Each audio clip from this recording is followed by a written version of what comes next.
Reciban todos ustedes un afectuoso y fraterno saludo desde el Perú. En primer lugar, mi agradecimiento a la Sociedad Argentina de Medicina por permitirme participar en este su 29º Congreso Nacional. Vamos a conversar sobre el error en medicina. El error en medicina no es algo nuevo. Ya desde que Hipócrates nos dijo que primero no hacer daño, y después en el siglo XV Paracelso nos dijo, todas las sustancias son veneno, pero la dosis correcta diferencia la medicina del veneno, ya desde muy antiguo sabemos que hay errores médicos. Entonces, ¿qué tan riesgoso es el cuidado de la salud? Pues entrar a cualquier institución de salud o a un consultorio médico, pues los riesgos son muy altos. De hecho, es muchísimo más alto que volar en avión, viajar en un ferrocarril europeo o visitar una planta nuclear. Los riesgos de los cuidados de la salud son muy altos. El total de muertes por año es mucho más que todas estas actividades. ¿Hay muerte por errores en salud? Se ha calculado que son más de 120.000 muertes anuales por errores médicos o de enfermería. Y eso equivale a la caída de 3 aviones cada 2 días. Entonces, esta es una cosa insostenible, ¿no? Que no, digamos, no tiene comparación con otro tipo de actividad. ¿Qué definiciones tenemos? El error médico ha sido definido como el fracaso para alcanzar el objetivo previsto. O sea, podemos tener fracaso en el diagnóstico, en el tratamiento, en alta, en cualquier cosa de salud que nosotros tengamos un objetivo y fracasamos, ahí hay un error, o sea, error de ejecución. O utilizar un plan erróneo o incorrecto para alcanzar una meta, que es el error o errores de planeamiento. Por tanto, errar es no dar en el blanco. Entonces, no damos en el blanco en el diagnóstico, mala relación médico-paciente, no damos en el blanco en las indicaciones, ponemos el fármaco inadecuado, la dosis inadecuada, la vía inadecuada, no se hace el debido procedimiento, monitoreo, etc. Entonces, ¿qué errores médicos hay? En todos los campos, en diagnóstico, tratamiento, evolución.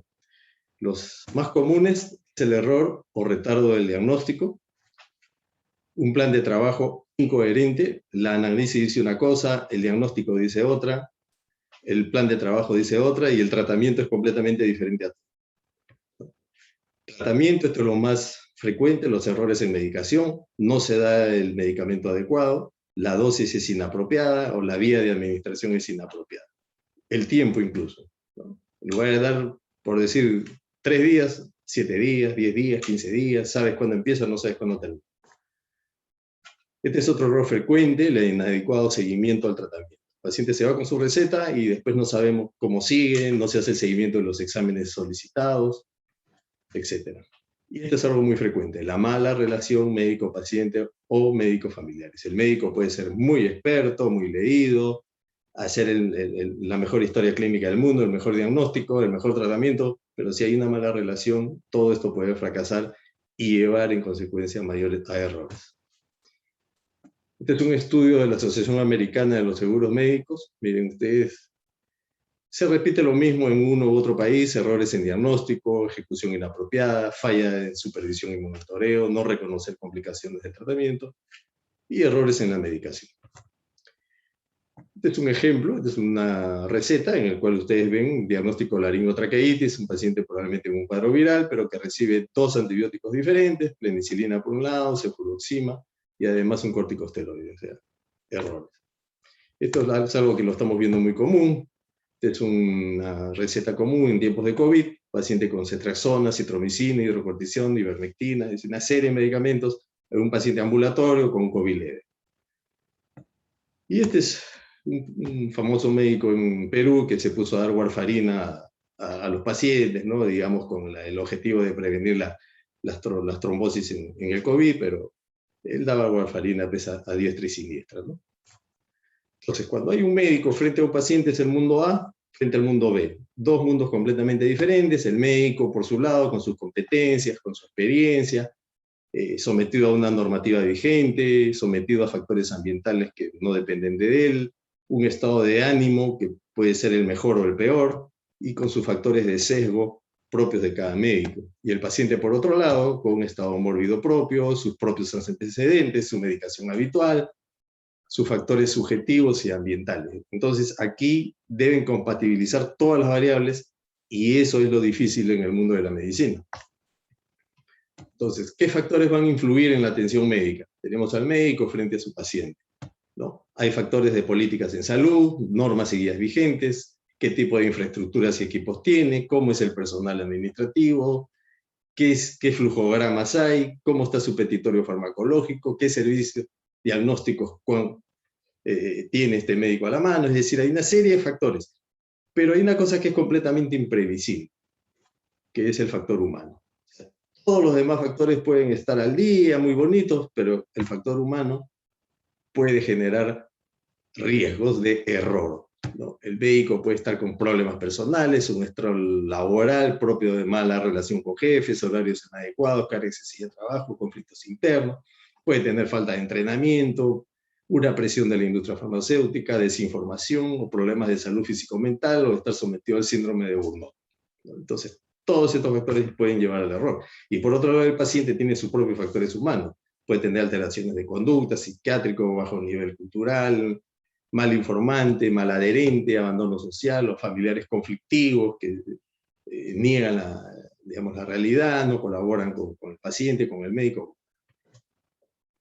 Entonces, la buena historia clínica, ¿no?, va a determinar una impresión diagnóstica acertada, por tanto, un plan de estudio diagnóstico coherente, un plan terapéutico racional, y todo eso nos va a llevar a acierto en la toma de decisiones. Pero si la historia clínica no es buena, estamos en error. Si hay una impresión diagnóstica que no sea acertada, error. Plan de estudio incoherente, error. Por tanto, un plan terapéutico que no es racional, error. Entonces, dentro del paciente que está hospitalizado, lo mismo. Tenemos que hacer una evolución diaria, integrada, racional, objetiva, tener una buena interpretación de los exámenes auxiliares, y todo eso nos va a llevar, pues, a decisiones acertadas, ¿no? Pero si aquí no hacemos lo correcto, estamos en error, hay una mala interpretación de los exámenes auxiliares, error, por lo tanto nuestras decisiones en terapéutica, en procedimientos, en interconsulta, juntas médicas, nuevos exámenes, o la decisión de alta, pueda que no sea la más acertada. Esto es otra cosa frecuente, errores en el paciente hospitalizado, cuando hay intervención de múltiples especialidades, hay exceso de interconsultas, hay un malentendido manejo multidisciplinario, ¿no? O sea, aquí no se trata de que lo tengan que ver varias especialidades, se trata de que sean las correctas. Si es una sola, esa será. Si son 2 o 3, esas serán. Pero a veces el paciente está siendo visto por múltiples especialidades, cada uno deja una receta, cada uno deja una indicación de exámenes, de procedimientos, etc. Entonces, eso lo que nos va a llevar es al encarnizamiento terapéutico. En la mañana lo ve un especialista, en la tarde otro especialista, en la noche otro especialista, y entonces cada uno genera costos y, digamos, son factores de mayores complicaciones, menor calidad de vida en el paciente. Esto es algo frecuente que vemos en los consultorios, ¿no? Se presenta a la mamá, le dice, mi hija tiene fiebre, le duele la garganta. Entonces el médico dice, entonces necesito un antibiótico, ¿no? De pronto sabe o no sabe que más del 90% son infecciones, son de origen viral, pero aquí pues puede haber historia clínica inadecuada, error diagnóstico, presión de receta, ¿no? Muchas veces el médico sabe que ese paciente no necesita un antibiótico, pero también sabe que si no le da una receta con antibiótico, ese paciente se va a ir a otro médico. Entonces opta por la salida fácil, el por si acaso, y también influencia del laboratorio farmacéutico, puesto que a los mejores prescriptores lo van a premiar. Tenemos, ¿qué otros factores hay? El sesgo cognitivo. Los reumatólogos verán en esta chica que tiene eritema en la cara, entonces dirán que el reumatólogo puede decir que es LES, el dermatólogo puede decir que es rosácea, el alergista puede decir que es urticaria, no, pero la paciente va a decir, bueno, yo tomé ciprofloxacino, estuve en la playa y lo que tenía finalmente era una fotosensibilidad a medicamentos. Entonces los sesgos ocurren. Este es uno de los más frecuentes, que es el heurístico, tomar una decisión solamente en base a datos muy escasos o reglas de oro y hace un cierre prematuro. La disponibilidad es razonar en base a hechos recientes o por experiencias repetidas, ¿no? Un médico que todo el tiempo ve la patología A, cuando ve un nuevo paciente también puede pensar que tiene esa patología A. El impulso diagnóstico, que es el etiquetar, entra un paciente por emergencia con ictericia, todo el mundo dice este es hepatitis, entonces lo siguen manejando como hepatitis. El exceso de confianza, el residente de tercer año, por supuesto que es mucho mejor que sabe mucho más que el de segundo, el de primero y que el interno, ¿no? Entonces ese exceso de confianza puede generar errores. Y el afectivo es cuando el paciente es otro médico o cuando el paciente es un familiar del médico. Entonces eso también va a llevar decisiones que están influenciadas por la parte emocional, ¿no? Y que es factor de error. Es un ejemplo que les pongo: paciente de 50 años, tos seca, malestar, fiebre, con esta placa, ¿no? En esta imagen. Entonces, un residente de segundo año no se le ocurrió mejor idea que pedir un marcador tumoral de cáncer de pulmón, el cifra 19, y salió positivo. Entonces, la familia, con este resultado, más esta placa, toda una tragedia familiar, pero a los 5 días la placa era completamente diferente. ¿Qué fue? Artefacto, cuerpo extraño, congestión, neumonía redonda, no sabemos. Entonces, esa heurística de anclaje, un cierre prematuro que determinó una decisión desacertada. Sesgo de frecuencia: hoy en día todo el mundo piensa que todo lo que llega a emergencia es COVID. Este es un paciente de 68 años, obeso, presentó en forma súbita disnea, dolor torácico, saturación menos de 90. Diagnóstico: ingreso, COVID grave, lo ubican en sala COVID de emergencia, y el electrocardiograma, ¿no? Varias horas después encontraron que tenía elevación de CT, troponina alta, la prueba molecular fue negativa. Entonces, diagnóstico final: infarto agudo de miocardio, el manejo fue tardío, el paciente falleció. Entonces, un sesgo de frecuencia llevó a un error y a la muerte del paciente. Igualmente, estamos en épocas de atenciones por telemedicina. Entonces la atención no presencial también tiene riesgos de error. No se examina al paciente, no se le toman controles en forma adecuada, se pierde la privacidad, el familiar puede estar grabando eso, emisiones de receta por red social, no hay conexión afectiva adecuada, ¿no? Entonces todo esto puede llevar a errores. Entonces, las cosas que sean por telemedicina estrictamente deben ser por telemedicina. Pero si un paciente no requiere telemedicina, es mejor optar por la parte presencial. Es mejor siempre tener al paciente vivo en directo y poder examinarlo, ¿no? Hay decisiones bajo condiciones adversas, situaciones de tragedia, situaciones de desastres, ¿no? O pandemias como esta. Pueden haber errores administrativos, errores en procedimientos, errores en medicación. Entonces, para completar los diagnósticos, para completar las definiciones de error, tenemos que tener en cuenta lo que es iatrogenia. Una iatrogenia es una alteración que se produce en el paciente a consecuencia de un acto médico, pero la iatrogenia puede ser necesaria bajo el punto de vista riesgo-beneficio, ¿no? Si una inyección te va a doler, pero te va a salvar la vida, entonces ponga la inyección, ¿no? Pero es innecesaria. O sea, el paciente requiere solo vía oral y se le está poniendo inyectables a cada momento, eso puede acabar en una flebitis o una trombosis innecesaria. Entonces, innecesaria, el daño innecesario a consecuencia de un acto de negligencia o de la mala praxis. Por ejemplo, estar poniendo vías en los pies, eso puede generar trombosis, puede generar flebitis, ese es un error médico. Esa es una iatrogenia innecesaria. En cambio, la negligencia es el hecho que induce al error hasta casos tan graves como la muerte. Ustedes ven acá, una pinza se quedó en el abdomen de un paciente. O sea, si no se hace la normativa de la cirugía segura, cuánto entra, cuánto sale, dónde salen las operaciones, entonces este es el error. O sea, la negligencia lleva al error. Es el acto profesional que no se realiza dentro de esta. Entonces, esto puede generar un gran error latente. Por ejemplo, si se comete la negligencia de no tener un buen mantenimiento de equipos, en cualquier momento va a ocurrir algo. Ese es un error latente, ¿no? O el error activo. Los protocolos dicen que todas las infecciones respiratorias altas deben ser sin antibióticos. Entonces, pero los médicos a sabiendas siguen dando antibióticos. Ese es un error activo. Y el episodio nocivo es cuando ocurre un evento, ¿no?, que expone al paciente a un riesgo.